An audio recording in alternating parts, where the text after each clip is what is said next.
အားလုံးပဲမင်္ဂလာပါကျွန်တော်တို့ Empowering English Listening and Speaking သင်တန်းကျောင်းလေးမှာလက်တွေ့စကားပြောကိုလက်တွေ့ English စကားပြောကိုသင်ကြားပေးနေတဲ့ဆရာတစ်ယောက်ဖြစ်ပါတယ်အဲ့တော့ကျွန်တော်တို့ဒီဗီဒီယိုလေးထဲမှာ else အသုံးလေးကိုကျွန်တော်တို့ဒီ native speaker တွေသုံးတဲ့သူတို့သုံးဖို့သုံးနည်းလေးတွေပေါ့နော်ဝေးမျှပေးမှာဖြစ်ပါတယ် else ကကျွန်တော်တို့အခြားပေါ့နော်ဒါမှမဟုတ်တခြားပေါ့နော်အဲ့တော့အနာသာအာသာနဲ့မတူပါဘူးကျွန်တော်တို့သူလည်းပုံစံတစ်မျိုးပေါ့နော် or else ကတော့ကျွန်တော်တို့ if not နဲ့ဆင်ပါတယ်အဲ့လိုမှမဟုတ်ဘူးဆိုလို့ရှိရင်ပေါ့နော်ကျွန်တော်တို့အသုံးလုံးတွေကြည့်ကြအောင်ပါဒီမှာကျတော့ကျွန်တော်တို့ကမေးခွန်းမှာပေါ့နော် else ကကျွန်တော်တို့မေးခွန်းမှာလည်းသုံးပါတယ်ဥပမာကျွန်တော်တို့ရှေ့မှာအကြောင်းအရာတစ်ခုရှိမယ်ပြီးတိုင်းကျွန်တော်တို့ဒီ what else do you want to do တခြားမင်းဘာများလုပ်ချင်သေးလဲဒီလိုမေးတာပေါ့နော်တခြားမင်းဘာများလုပ်ချင်သေးလဲတခြားဘာစားတော့များစားချင်သေးလဲ what else ဆိုတခြားပဲနေရ who else ဆိုလို့ရှိရင်တခြားဘသူနဲ့တွားချင်တယ်ပေါ့နော်ဒီလိုမျိုးလေးကျွန်တော်တို့သုံးပါတယ်အဲ့တော့ else ကိုကျွန်တော်တို့မေးခွန်းအနေနဲ့လည်းသုံးကြပါတယ်နောက်တစ်ခုကကျွန်တော်တို့စာကြောင်းမှာလည်းသုံးတတ်ပါတယ်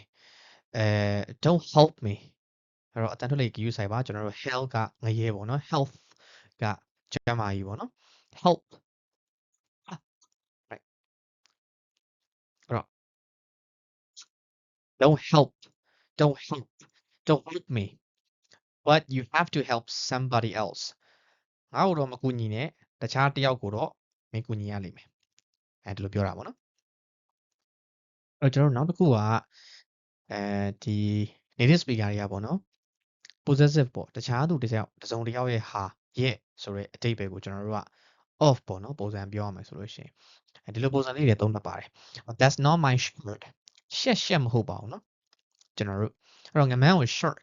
shirt အာသံကိုထွက်ဖို့အတွက်ကျွန်တော်တို့ကရှာထိပ်ပြားက throwing ပေါ့နော်ဒီလိုလေးခောက်ပြီးတော့အာကောင်လေးကိုသွားထိရပါတယ်အဲ့တော့မှအာတန်ထွက်စကလုံးမှာပါတဲ့အာတွေကအဲ့လိုမှမှန်ပါတယ်ရှက်မဟုတ်ဘူးပေါ့နော် shirt ဆိုရင်ငမန်းပေါ့ shirt ဆိုရင်ဒါအင်ဂျီပေါ့နော်အင်ဂျီနဲ့ဆိုင်နေတာအဲ့လိုကျွန်တော်နောက်တစ်ခုက short မဟုတ် short ပြီနော် that's not my shirt ငါအင်ဂျီမဟုတ်ဘူး it must be somebody else's shirt တခြားတစ်စုံတစ်ယောက်ရဲ့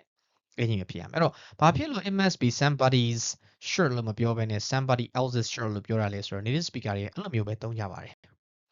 ဒီ someone somebody ကို else နဲ့သုံးရင်ပေါ့နော်နောက်တစ်ခုကကျွန်တော်တို့က or else သုံးလို့ဖြစ်ပါတယ် if not နဲ့ဆင်ပါတယ် just hurry up မြန်လို့ or else အဲ့လိုမှမဟုတ်ဘူးဆိုရင် we're gonna be late we're going to be late ဒါတော့နောက်ကြမယ် he is stupid ဒီကောင်ဦးကြောင်ကြားပဲ or else အဲ့လိုမှမဟုတ်ဘူးဆို he's mentally ill ဆိုတာကျွန်တော်ယူနေတာနဲ့အဓိပ္ပာယ်ဆင်ပါတယ်အဲ့တော့ယူနေတာပဲဘုံတော့မကောင်းဘူးပေါ့ဟုတ်ပါပြီအဲ့တော့ကျွန်တော်တို့ကကိုက listening နဲ့ speaking ကိုတီးတန့်ကျွမ်းကျင်တဲ့ 4 skill တွေမလေ့လာခြင်း grammar နဲ့ပတ်သက်တာတွေမစဉ်းစားကြတော့ဘူးတော်ပြီ speaking ဘိုင်းကိုပို့ပြီးတော့အာရုံစူးစိုက်ခြင်းနဲ့ဆိုရင်ကျွန်တော်တို့ကျောင်းမှာ level 2ခုရှိပါတယ် beginner 6လပါ intermediate ကကျွန်တော်တို့8လပါသင်တန်းကကျွန်တော်တို့ speaking and listening နား train ပါတယ်နှုတ်လေ့ကျင့်ပါတယ်grammar textbook တွေမသင်ပါဘူးအဓိကလက်တွေ့နယ်ပယ်မှာသုံးပြရမယ့်ပုံစံတိုင်းသင်ကြားလေ့ကျင့်ပေးပါတယ်အဲ့တော့ကျွန်တော်တို့၄ပိုင်းသင်ပါတယ်တစ်ပိုင်းကဝေါ်ဟာတာပါဝေါ်ဟာတာမှာကျွန်တော်တို့အတန်ထွက်တွေလေ့ကျင့်ရမယ့်အပိုင်းပါတယ်နောက်တစ်ခုကကျွန်တော်စကားလုံးအသစ်တွေပေးတာပါတယ်ကျွန်တော်ဘဲ level မစိုးပေါ့နော်ပြီးရင်ကျွန်တော်တို့ကအဲ့တစ်ပိုင်းသင်ပြီးသွားတာနဲ့ကျွန်တော်တို့ E2E ဖြည်းဖြည်းလေးပြောပေးရှင်းပေးတာပေါ့နော်ကျွန်တော်တို့ English input ပေးတာများပါတယ်ပြီးသွားတာနဲ့ကျွန်တော်တို့ကဒီပုံမြင်လေးတွေကျွန်တော်တို့ဒီ reality မှာလက်တွေ့ဘယ်နေမှာသုံးနေတဲ့စာကြောင်းတွေ pattern တွေကျွန်တော်တို့စကားလုံးတွေကိုထည့်ပြီးတော့ကျွန်တော်တို့ပုံမြင်လေးတွေပြောပြီးတော့အမေးဖြေကဏ္ဍတွေလုပ်ပါတယ်အဲ့ဒါပြီးသွားပြီဆိုလို့ရှိရင်ကျွန်တော်တို့ကသင်ကြားတဲ့အပိုင်းပြီးသွားပြီဆိုလို့ရှိရင်တတိယတစ်ချက်ကကျွန်တော်ပုံမြင်ထဲမှာပါတဲ့စာကြောင်းတွေအတန်ထွက်တွေအရေးကြီးတဲ့ဒီ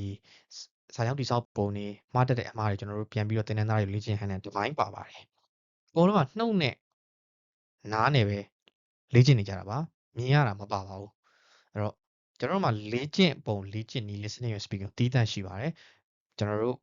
ဘယ်မှာနဲ့မှမတူပါဘူးအဲ့တော့နောက်တစ်ခုကကျွန်တော်တို့ဒီပုံမြင်ထဲမှာပါတဲ့စာကြောင်းတွေကိုကျွန်တော်တို့အမေးများတဲ့မေးခွန်းတွေပဲမဟုတ်ဘဲနဲ့ပုံမြင်ထဲမှာပါတဲ့စာကြောင်းတစ်ကြောင်းချင်းတွေအတွက်မေးခွန်းကျွန်တော်တို့10ခု9ခုထုတ်လို့ရပါတယ်ထုတ်လို့ရသမျှကျွန်တော်တို့လေ့ကျင့်ပေးပါတယ်ဒါကသင်တန်းသားတွေကလေ့ကျင့်တဲ့ ဒီတတိယတစ်ချက်နဲ့စလို့တာအချက်ကသင်တန်းသားတွေဘက်ကလေ့ကျင့်ရတာပါရှေ့ရပါနှစ်ပိုင်းကတော့ဆရာဆရာမတွေဘက်ကသင်တာဖြစ်ပါတယ်ကျွန်တော်တို့ပြောတာကဒါ speaking ဘိုင်းကိုလေ့ကျင့်တာဖြစ်ပါတယ် speaking ဘိုင်းကိုကျွန်တော်လေ့ကျင့်ပြီးသွားတာနဲ့ကျွန်တော်တို့က listening ကကြတော့ကျွန်တော်တို့တစ်ပတ်တစ်ခါ listening file ကျွန်တော်တို့ကြောင်းပေးပါတယ် reading English listening ဖြစ်ပါတယ်ကျွန်တော်တော်တော်လေးပေါ့အရှိကြီးပါဇာတ်လိုက်စကားပြောရတာမျိုးကျွန်တော်တို့နားခေါင်းရပါတယ် native speaker တွေပြောတဲ့အတန် file တွေပေါ့နော်အဲ့တော့ကျွန်တော်တို့အားလေးကိုပြီးပြန်ဆွေးနွေးတဲ့ကဏ္ဍလေးတွေပါပါတယ်တေချာ schedule ဆွဲပေးပါတယ်လောရမယ့်ပုံစံတွေဘယ်လိုနားထောင်အောင်မလဲဘယ်ဟာတွေတက်ကတ်ထားအောင်လဲအကုန်လုံးကျွန်တော်တို့